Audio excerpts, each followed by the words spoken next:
उनके पास एक बड़ा राज्य, कई रानियां, बहुत सारी संपत्ति, बड़ा साम्राज्य और हजारों अनुयायी तथा सैनिक थे।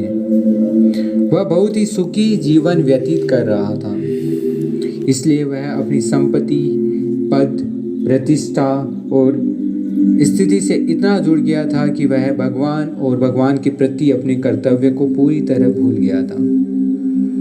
कई बार साधु उनके महल में आया करते थे और उन्हें भगवान के बारे में बताने की कोशिश करते थे, पर यह राजा उन सभी बातों में कोई रुचि नहीं लिया करता था। दरअसल साधु संत लोग वो होते हैं जो लोगों को भगवान और उनके प्रति अपने कर्तव्य को बताते हैं।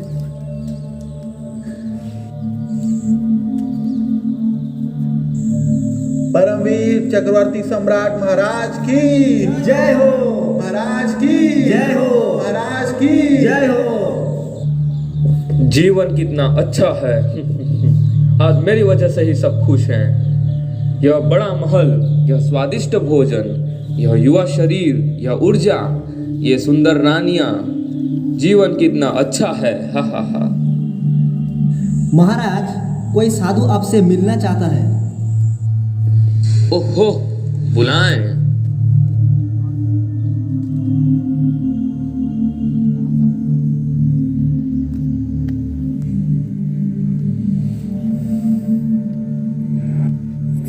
प्रणाम साधु, आओ आओ। हे राजन, आप बहुत खुश लग रहे हैं। लगता है आपकी साम्राज्य में सभी खुशी हैं और समृद्ध हैं, पर फिर भी आप क्यों नहीं भगवान और भगवान की सेवा तथा भगवान के पवित्र नाम के बारे में सोचते हैं। हे साधु, मैं तुम्हारी तरह भिखारी नहीं हूँ। मेरा इतना बड़ा राज्य है, हजारों सैनिक हैं, कई रानियां हैं और इतने बच्चे हैं। आप इसे नहीं समझेंगे, मेरे पास समय नहीं। ओह, यह धूर्त राजा नहीं समझेगा। मैं ही कुछ सोचता हूँ। हे साधु, आप कुछ सोच रहे हैं? तुम जो चाहो मैं तुम्हें दे सकता हूँ। इस राजा से पूछो। हे साधु, पूछो।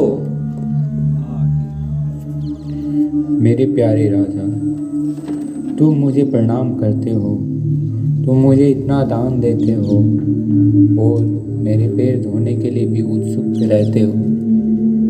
तथापि अब भगवान और उनकी सेवा के बारे में सुनने के लिए कोई दिलचस्पी नहीं दिखाते हो। चलो फिर भी आपसे मेरा एक अनुरोध है। अगर आप इसे पूरा करेंगे तो आप मुझे संतुष्ट कर पाएंगे। हे साधु, मैं आपके लिए क्या कर सकता हूँ?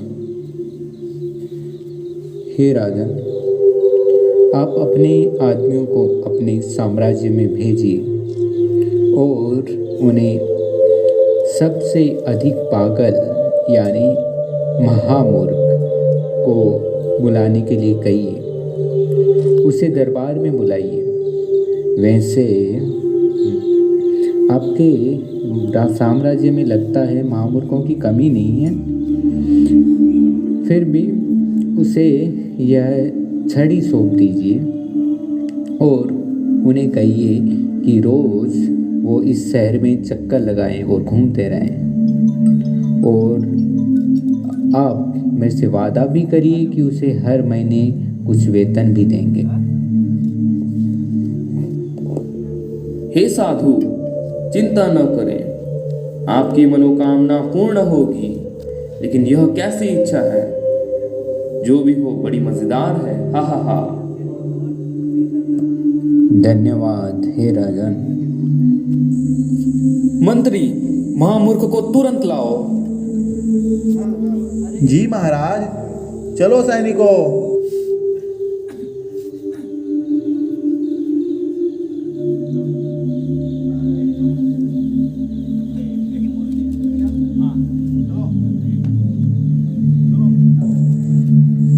महाराज की जय हो। यह मूर्ख आपके सामने है। तो यह महान मूर्ख है, तुम कैसे जानते हो? हे राजा, वह अपनी सारी संपत्ति लोगों को दे रहा था। वह यह भी कह रहा था कि वह यह शरीर नहीं है, और देखें कि वह कैसा अभिनय कर रहा है।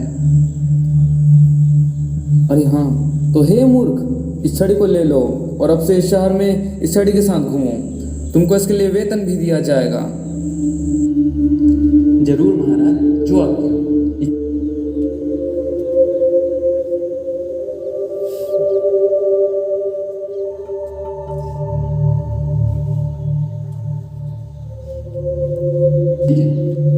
इस तरह यह मूर्ख इस लाठी को लेकर शहर में घूमने लगा। धीरे धीरे दिन, महीने और साल बीतते गए।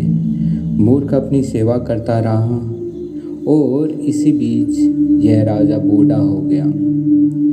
अंत में राजा अपनी मृत्यु शैया पर लेट गया और अपने सभी संबंधियों, मित्रों और अपनों को बुलाकर एक एक से भेंट करने लगा।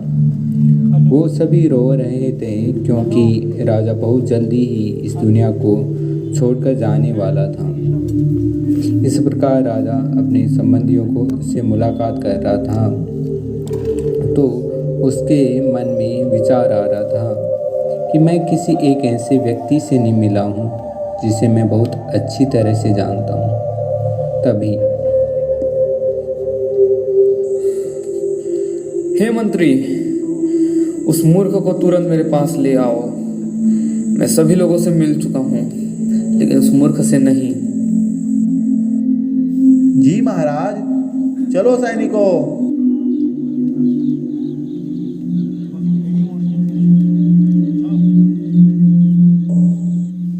महाराज की जय हो। यह मूर्ख आपके सामने है।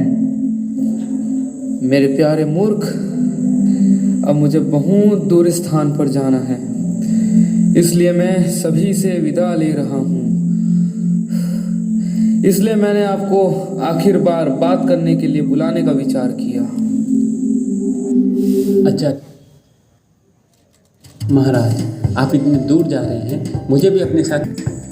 हे मूर्ख, तुम मेरे साथ नहीं आ सकते, यह मुमकिन नहीं है। हाँ, अब मैं राज से समझ चुका हूँ। आप अपने रानी के साथ जाना चाहते हैं, इसलिए आप मुझे अपने साथ नहीं ले जाना चाहते हैं। हे मूर्खा, तुम मूर्ख साबित हो रहे हो। मैं अपनी रानियों को अपने साथ नहीं ले जा सकता। नहीं मैं अपने बेटे, न ही किसी रिश्तेदार को अपने साथ ले जा सकता हूँ। यह संभव नहीं है। ठीक है महाराज, जो कुछ भी है, मैं आपके लिए मजबूत घोड़े और रथ की व्यवस्था करता हूँ ताकि आप आराम से जा सको। मंत्री जाओ, महाराज के लिए रथ और घोड़े की व्यवस्था करो, जाओ। हे मूर्ख, मैं अपने साथ कोई रथ या घोड़ा नहीं ले जा सकता, यह मुमकिन नहीं है। महाराज, इसका मतलब है कि आप इतने दूर पैदल चल कर जाएंगे। क्या आपके पैरों में दर्द नहीं होगा? आप कितने दूर चल सकते हैं? अगर आपकी चलने की इच्छा है तो ठीक है, लेकिन कम से कम खाने पीने की चीज़ें और कुछ धन अपने साथ ले जाइए, जिसका इस्तेमाल आप रास्ते में कर सकते हैं। मंत्री जाओ, महाराज के लिए धन को उससे बड़ी रकम की व्यवस्था करो, जाओ। हे मूर्ख, तुम समझ नहीं सकते, मैं अपने साथ एक भी सोने का सिक्का नहीं ले जा सकता। हालांकि मेरे पास मेरे खजाने में बहुत सारी दौलत है, मैं अपने साथ कुछ भी नहीं ले जा सकता। हे मूर्ख, तुम क्यों नहीं समझते? महाराज, आप संचित धन अपने साथ नहीं ले जा सकते, आप अपनी पत्नियों और बच्चों को अपने साथ नहीं ले जा सकते, आप भोजन अपने साथ नहीं ले जा सकते। ये बड़ा आश्चर्य की बात है। ठीक है, पर्याप्त। अब मैं आपको कुछ बताता हूँ। आपने इतने वर्षों तक ईमानदारी से शहर में घूमते हुए मूर्ख होने की सेवा की है। अब मुझे लगता है कि आपको अपनी नौकरी से सेवानिवृत्त ले लेना चाहिए। मैं आपको सेवा किए बिना आपको पेंशन का इनाम देना चाहता हूँ, लेकिन आपको अपने जैसा ही कोई दूसरा मूर्ख ढूंढना चाहिए। आपको छड़ी उसे सौंप देनी चाहिए। उसे शहर के चारों ओर घूमने दो और उसे हर महीने कुछ वेतन भी दिया जा सकता है। तो वह विशेष इनाम है जो मैं इस दुनिया को छोड़ने से पहले आपको देना चाहता हूँ। आपको नौकरी से मुक्ति मिल सकती है, चिंता मत करो। अच्छा, तो मेरे प्रिय राजन, मुझे इस छड़ी को सौंपने के लिए मुझसे भी बड़ा मूर्ख ढूंढना पड़ेगा। हाँ, तुम्हें तुमसे भी बड़ा मूर्ख खोजना होगा।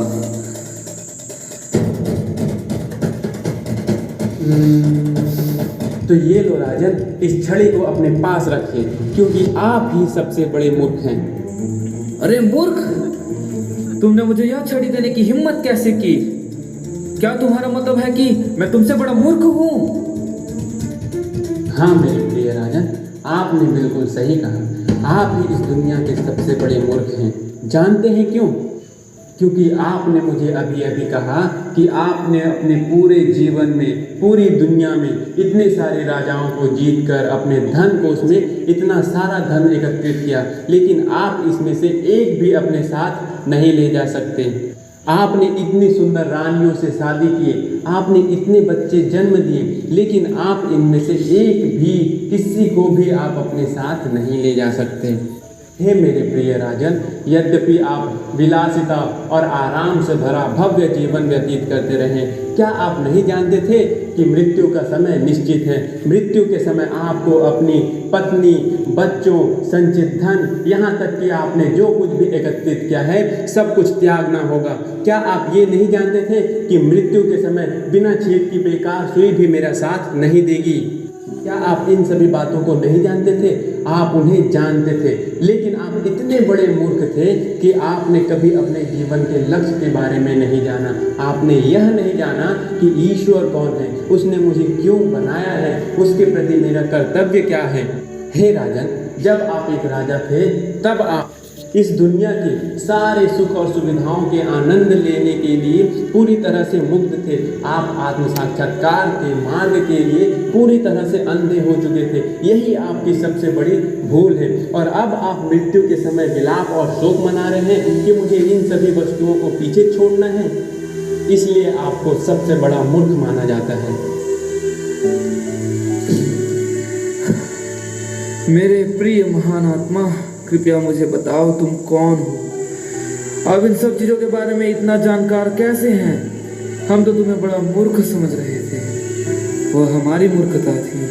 कृपया मुझे बताएं कि मैं अपने जीवन के इस अंतिम समय में पूर्णता कैसे प्राप्त कर सकता हूँ।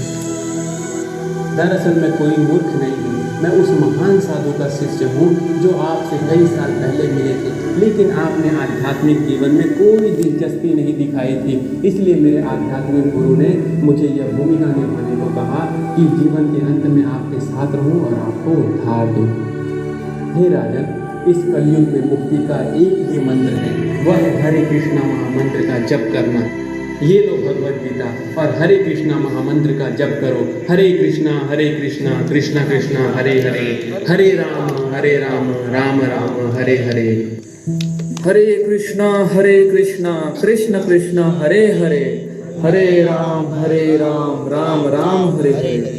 हरे कृष्णा कृष्ण कृष्ण हरे हरे, हरे राम राम राम हरे हरे।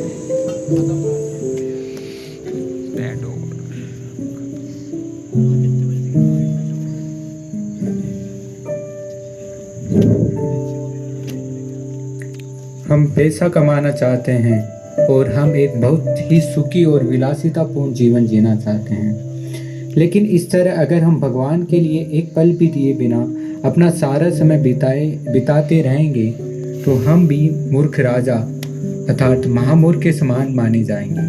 लेकिन अगर हम समझते हैं कि मैं इस दुनिया में पैदा हुआ हूँ और मैं एक दिन मरने जा रहा हूँ और मरने से पहले मुझे सच्चाई के बारे में, आत्मा के बारे में और मृत्यु के बाद क्या होता है के बारे में पूछता हूँ, तो यह हम बुद्धिमान होंगे। तो हमें क्या करना चाहिए? हमें हर दिन कम से कम कुछ समय भगवान के नाम के जप के लिए और श्रीमद् भगवत गीता भागवतम जैसे शास्त्रों को पढ़ने के लिए और समझने के लिए कोशिश करना चाहिए। इसलिए हमें प्रतिदिन थोड़ा सा समय भगवान के लिए बिताना चाहिए, तभी हम नैतिक और आध्यात्मिक दोनों रूप से अपना विकास कर पाएंगे और इस प्रकार हमारा जीवन सफल होगा। हरे कृष्ण।